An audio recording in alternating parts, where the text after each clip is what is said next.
Hi, everybody. Welcome to Queers and Soaps. My name is Derek, and I am joined by Karen, and we're going to be discussing what is happening on GH this week. Time to roll the credits, and we will get into it.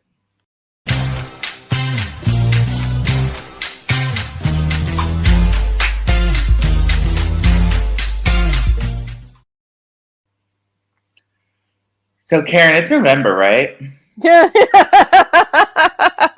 Yes, I it mean, is November. yeah, I thought so. So, November sweets, more like November snooze. Oh, it is not. It's not what I wanted for November sweeps. It's not Yeah, exciting, unfortunately.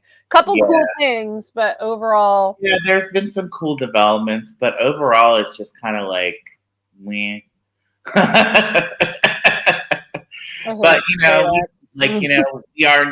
we don't mean to be negative. We do love the show. We both watched it forever, so it's definitely so watchable. So I want to start I with just feel like it feels like regular time. It doesn't that. feel like sweeps. Like sweeps, Yeah. I guess I think of explosions or Right. enormous reveals.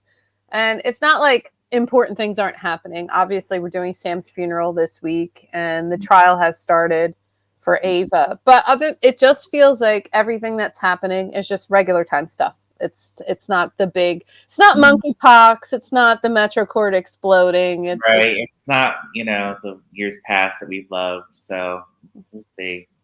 I think they're still trying to figure out where they're going with different storylines because the writers have changed so much in the last couple months. We had the Scab writers for a little while, and then we had two different writers. So I don't know what they're trying to figure out what's going on. I think they're trying to clean up the canvas. I think they're Yeah. trying to end certain storylines and start new ones. And there's comings and goings, so they have a lot on their plate to try and I feel like they have a jigsaw puzzle, and a couple of the pieces are missing, and they're just really trying to make it work. Like we keep saying, like certain storylines have been dropped for now. Like we still don't know who killed Austin.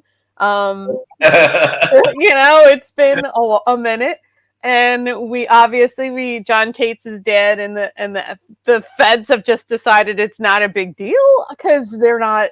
No one's in custody. The Jagger storyline. It's the murder. It's over. No one's. I don't even think they should. They should come back and be like, that wasn't Jagger Cates. That was someone pretending to be Jagger Cates, and then bring Antonio Sabato Jr. on and just go from there. That would be great. Like, yeah, because like fake Jagger. That guy was not him. And then like they show the real, like Antonio Sabato Jr. comes on and we all go, yeah, that guy's Jagger. Who is this blonde guy? And just move on with our day. Why not? It's a soap. Yeah. I think sometimes we cling too closely to reality on this show and we need to not. Yeah. All right, well, let's get into it. Sure. Let's start with Trina and Kai. The first thing we see with them is Kai comes to see Trina at their little apartment at the Quartermains, and Trina slams the door in his face. She's so cute. I love her. He wants nothing to do with him. He obviously is trying to make some positive changes. He's continuing with the class, and he wants to still be her partner, but she wants a different partner. Yeah, he wants to impress a girl, and she wants to do her schoolwork. So they're coming at it from different angles. It's not that he's not smart. It's not that he's not nice. It's just the way this is coming off as like, ooh, I guess I'll care about my academics if there's a pretty girl to impress, and the pretty girl not impressed. Yeah, good for her. Mm-hmm. But it's funny because Jocelyn and Dex both seem to like him, and Trina just wants nothing to do with him. Because Joss and Dex are seeing him as a nice guy who's a football player, and they like the football team, and they're really excited about him being around because he seems like a decent guy. And I think they're matchmaking a little bit because Trina's been single for 3 minutes, and you can't do that on a soap. But I also think like their point of view is differently. Her point of view is, I am an academic. This is what I've decided to focus on, and this idiot's in my way. Yeah. And poor guy. He's really going to suffer, I think. Yeah. Well, we'll see what develops with that. Also, it seemed like they were bringing Gio in as like a the end of the week they were talking. Gio and Trina had a scene together, and I'm like, are they going for a triangle here with the three of them? I Because don't know. Gio and Trina don't really have chemistry. So I feel like that's why they brought Kai in, but now it feels like they're trying to make it a triangle. So I don't know what they're doing. I also think they're giving Trina an alternative storyline where she gets a chance to sing with when Gio plays. I think maybe they're trying to rebuild the music half of the hospital because that dropped out too. We haven't really seen that since Blaze was eliminated. So I don't know. I think they're trying to work both of them in. If they develop enough chemistry, then maybe there'll be a love triangle. But right now, I think Gio gives off friend chemistry, and he seems to be improving. Like he's starting to have a little bit more personality now. Yeah, for sure. So we'll talk about a little bit of pre-funeral things, and then we'll get into Sam's funeral. Just a little. I hate funerals. I hate them. Too. Lucky has received a job offer from Brennan in Africa. He's going to be working for the WSB, helping people, which is what he already does. But Lucky's very hesitant to take the job.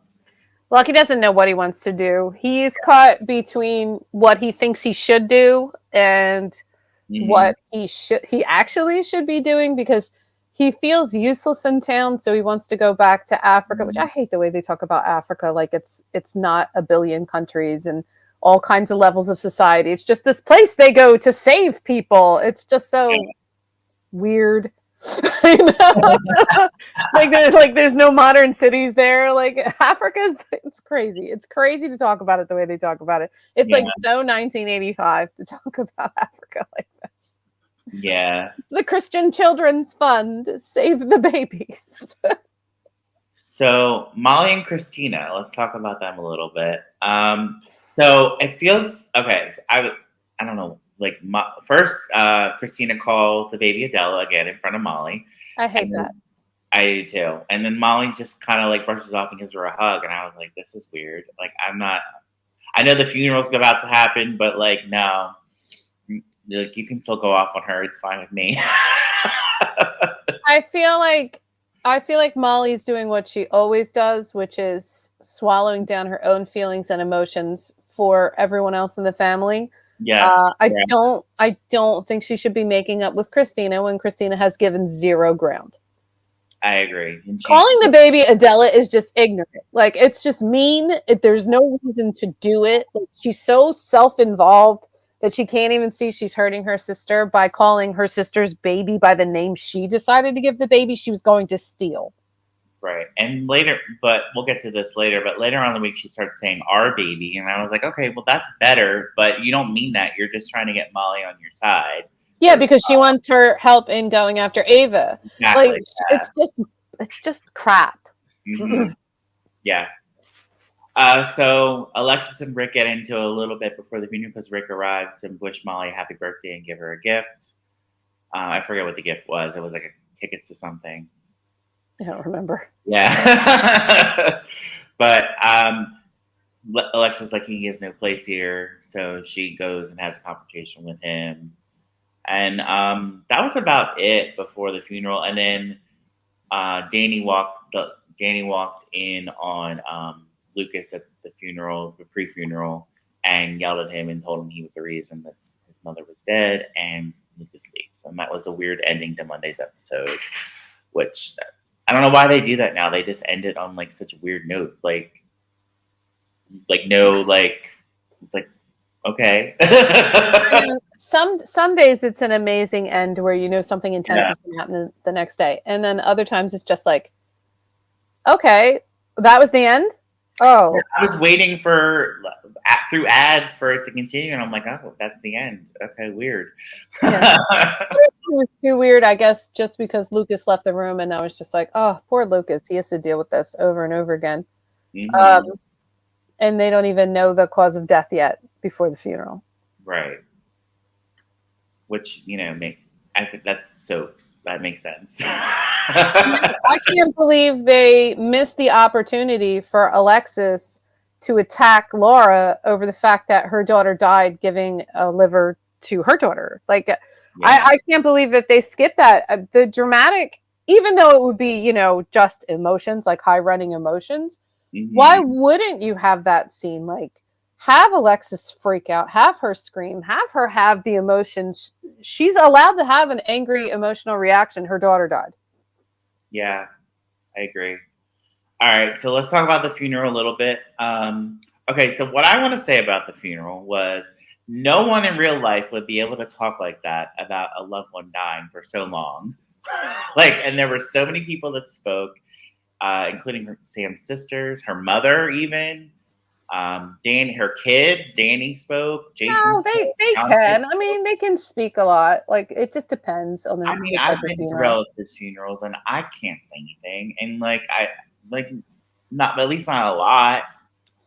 It's just, I mean, I can say it's something. I've read Bible passages, but like that's about Mhm.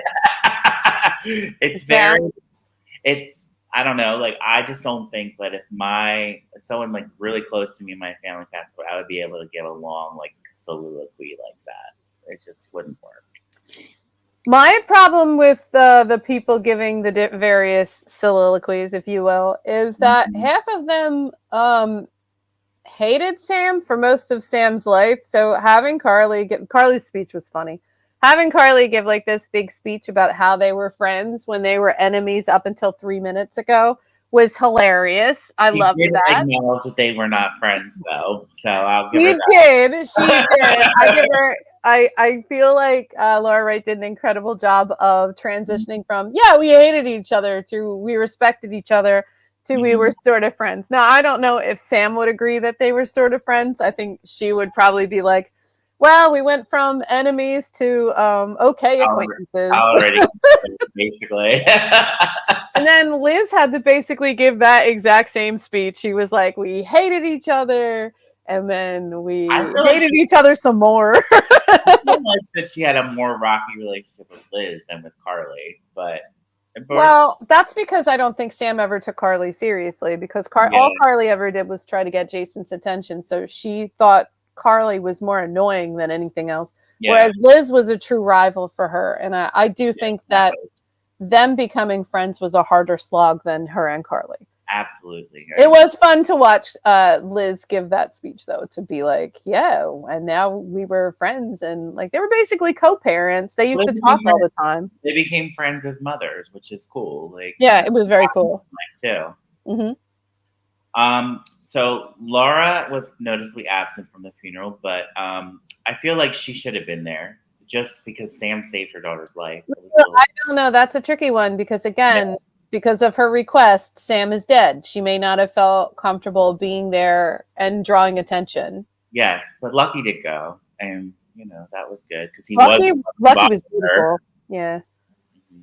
his And little speech was just. and Alexis's best friend was not there, which is very strange. Diane is missing again in scenes where Diane should be present. Probably in court or something. That's what they'll probably end up Someone saying. has to run the business while Yeah, all of this is going on.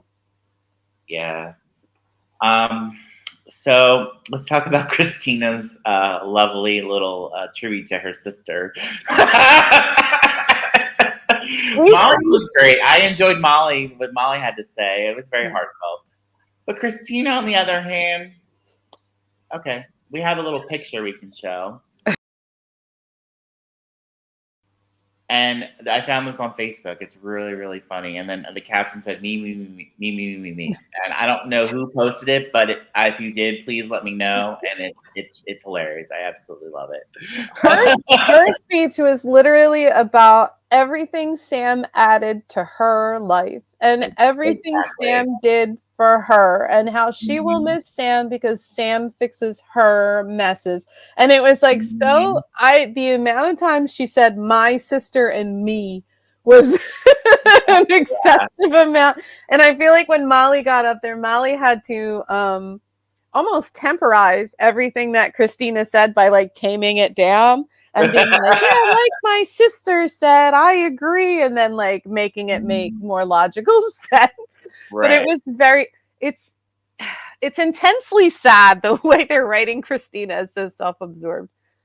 Yeah. But yeah, you knew that from her calling the baby Adela. Like Yeah. she's constructed her own bubble, her own world. And in her world, everybody plays into it as people who agree with her or people who are in the way of not agreeing with her. Like it's weird how she is now. I feel like this is a huge departure from how Christina was during the Dawn of Day storyline. Yeah. All right, let's move on. I did want to mention the Sam montage. There were a lot of scenes in there that were important in Sam's life. So I thought that they did a good job picking the right scenes for her last montage flashbacks. And I liked when Alexis said, "My heart is bursting and breaking at the same time." Yeah, I felt bad for her. She had like all those moments where she's at the house and she wants to wear the jewelry that Sam gave her and it's broken and she just can't help herself by getting emotional. Nancy Lee Grant's killing it. Like she's handling this like a champ. I don't know. I think they all are. I think they're all handling the death of this character of Sam McCall very seriously. And I love it. I like the way they're handling all the different aspects of it. I miss the comedic stuff, I guess, because this has been heavy for weeks now. It's been very heavy, yeah. So I want to talk about TJ and Molly a little bit. So Jordan and TJ have a scene together, and TJ basically admits that he hasn't really seen Molly, been there for Molly. He doesn't know how Molly's handling her grief. And that made me sad because I felt like he should be involved in his wife's or partner's life. But Molly just kind of wants to do her own thing. I can't blame this 100% on Molly. I think Molly grieves differently than TJ. And TJ can't, for whatever reason, process the idea that some people grieve in different ways. He just thinks like that she should just react the way he wants her to react. And every time she doesn't, it's almost like he accidentally punishes her for it and pushes her away. And then he goes to his mom and he's like, I don't know. She's just not where I think she should be and not doing what I think she should do. So I don't know what to do with that. Yeah. And even when we get to the trial, again, he does it again where he just he lets Molly let him off the hook all the time. And then he doesn't make an effort. Now they're young. This could be a lot of about them being young, or I'm not really sure if they want them to stay together or not stay together, but their communication is terrible. Yeah, it's really bad. Mm-hmm. Let's see. Oh, so TJ does end up going to the hearing. He wasn't going to go, but Jordan, I guess there's talk with Jordan. He decided to go. We'll talk more about that later. So while the funeral is going on, Lucas has a scene with Ava at Julian's gravesite. I enjoyed the scenes between the two of them. I actually really like Mara West with the actor that plays Lucas. She's wonderful. There's nothing. I love her. I think she always looks so beautiful, and she really is right about how she's, and obviously she plays the victim for bonus points, but she is a pariah in the town. But the thing is, everything she's done, Sonny's done. Yeah. Harley's done. So it's like, oh, she killed people. So is Sonny. So is a lot of the people we consider heroes in this town. Laura Spencer shot somebody in the back with a double-barrel shotgun back in the day. So, you can't walk around this town and think murder is the only way that you're going to become a pariah, because that's not true. We all know that's not true. Right. So she is a pariah. She does know that no matter what she says, no one's going to believe her. That's half the reason she panicked when Christina went out the window. She didn't think anyone would believe her. And she hid the bags because she didn't want people to know Jagger Cates was there. She didn't think anyone would believe her that it was an accident. And guess what? She was right. She handled it wrong, but she was right. So seeing her, how genuine she is with Lucas, how genuine she is with Trina, you get to see a softer side of her. And I loved her. I love her talking about her brother and talking to him and trying to reassure him that she is family and that while everyone in town is mad at him, it will pass. They'll get over it. They'll get over it, yeah. But so after the funeral, was it Portia that called Lucas about the autopsy results? Yeah, it was Portia. So yeah, because she delivers the bad news. Carrie gets the good news. Portia gets the bad news. That's how they divided their jobs up. But in a way, it is good news because it has been determined that nothing Lucas did caused Sam's death. Okay. Which is great. But however, the reason for Sam's death is bad news because she was injected with digitalis and it ultimately caused her heart attack. So Sam was essentially murdered. Yep. It's an overdose of heart medication. That's what it is. Yes. Which we speculated. So there's going to be an investigation on what happened, and Liz is in a little hot water because Portia delivers the bad news. Yeah. So, oh man, I feel bad for Liz. Like, I mean, so Liz was too. Like, Liz was in the middle of a discussion with Lucky, an important discussion where they were trying to talk about their constipated feelings and get on the same page, and it gets interrupted first by Brennan trying to offer Lucky the job again, and second by Liz having to go to see Portia. And then when she sees Portia's immediately like, Portia was just, I don't know, the way she delivers information is just not comforting in any way. It's not. She's just like, do you need your union rep? And if she said that to me, I would have been like, and my lawyer. I would like to have this discussion with my lawyer present. Right. Because if the hospital's telling you need your union rep, you are screwed. So I don't know. Like, I was like, Portia, damn. You know? Yeah, relax. Yeah. So now gently sometimes. No, she did it because she should have, because they were friends, and she didn't want her to go into this scenario and not be safe. So she did tell her to get her union rep, which is smart. And if Liz is smart, she would have immediately then called both a union rep and a lawyer. Yes. So Lulu has wakened from her coma and can magically get out of bed. Okay, this was great. All right, I'm gonna look. It's dumb. No one who's been in a coma for 3 years can get out of bed like that. Get up and get out of bed. If you are sick for 2 weeks, you are weak as a kitten after that week. The amount of muscle atrophy and issues she would have moving forward after so many years in a coma, she'd be doing part of physical therapy, blah, blah, blah. She opens her eyes and I'm like, oh, I didn't think she was going to wake up this early. And then, we had the whole thing with Silas.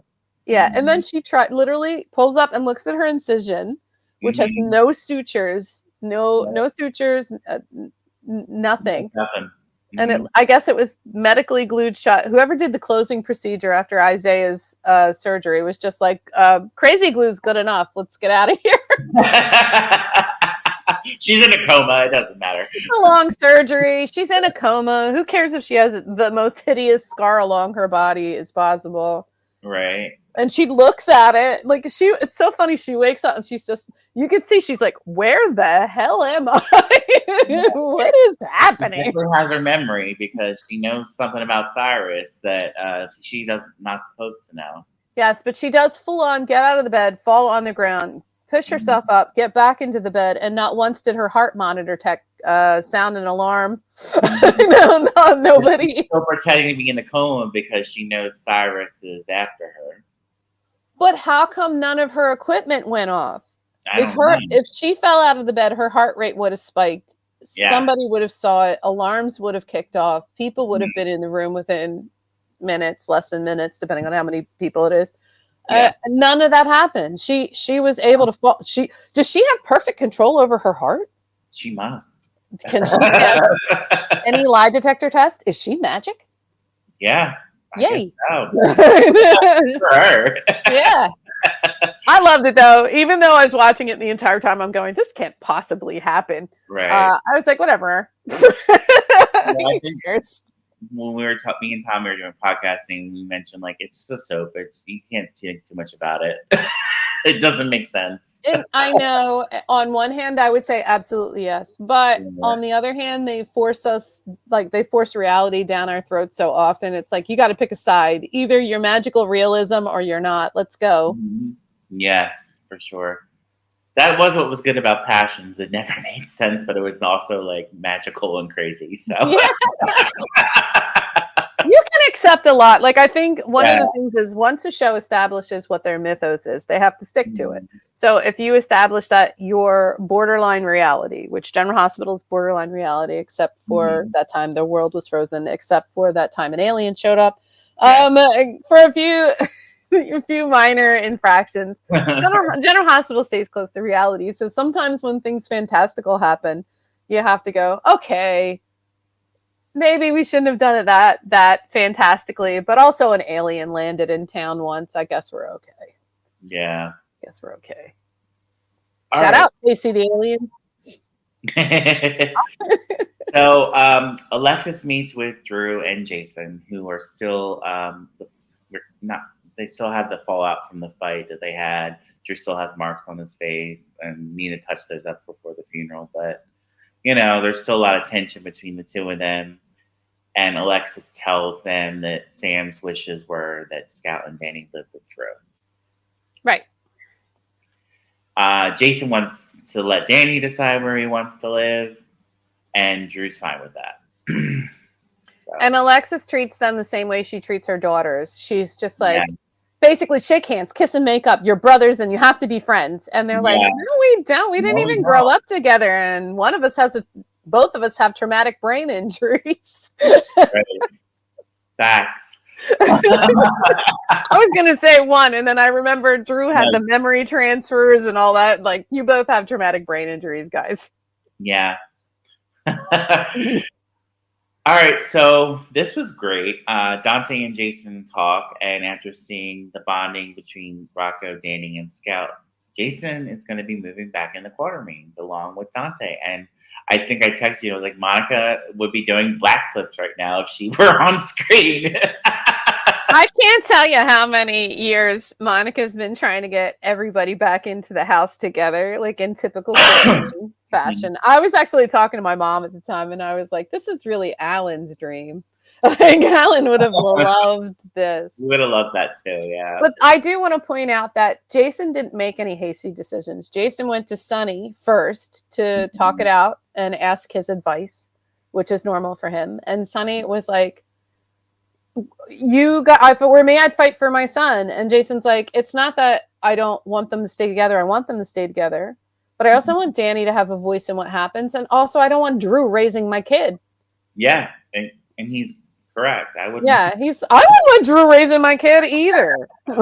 Me either. He's a He's a little scummy right now. And, Jason sums it up. He's like, oh, he took on the Quartermaine name and now he's basically Edward, but worse. He really is. And then he literally goes to the mansion. He wants to talk to Danny, but he sees Dante and the boys in the kitchen and they're about to teach Scout a game. So he basically sends the kids away so he can talk it over with Dante. They sit down and they have a very heart to heart. Mm-hmm. And it's almost like they decided in that moment that the two of them were going to co-parent all the children. Yeah. Mm-hmm. And they and like you said, they both decide they're going to move into the Quartermaine mansion. And that's funny because the kids are having this adorable moment where Scout drops stuff because she tried to carry too many things at once. Right. Because in her head, she's like, Mommy's gone and now I need to do everything myself. Mm-hmm. Which is a very natural reaction, know. Mm-hmm. And the boys are like, nope, we're a team. We do everything together. And they start cleaning the mess up together because they're all afraid Tracy will see it. Exactly. It's like living with the big bad wolf, isn't it? Yeah.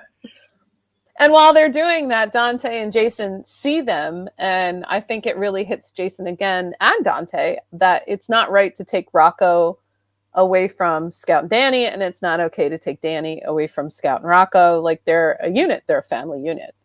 Right. They make the best decision for the kids. Drew has already decided, we found out from Scout, that she's not going to Washington with him. He's abandoning her at the mansion to be raised by the nannies. Which is typical. Yeah. I mean, what would you expect from Drew? Like, that's what I would expect. It's not his priority right now. I don't think it's that he doesn't love Scout. It's just he's never had to be the primary parent. Um, Yeah.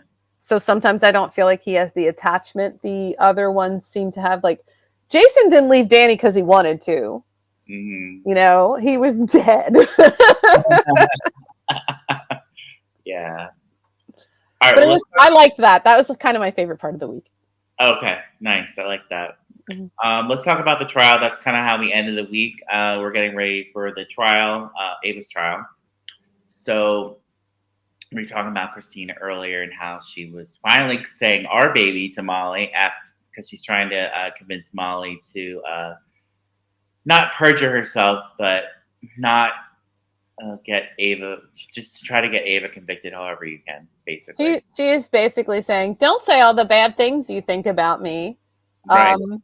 Couch them in a way that makes me look better." So she's basically saying, don't lie, but you know, judge the truth a little bit in a direction that works to throw Ava behind bars. This is all lying. This would not fly. It's not going to work. And I think Molly's going to end up telling the truth because, she's a lawyer. She can't lie. It's not only that, like, Mm-hmm. although all of this is conflict of interest because I don't think they would allow Rick to represent Ava when it's his daughter's sister. And it's all too close, but it's General Hospital, so who cares?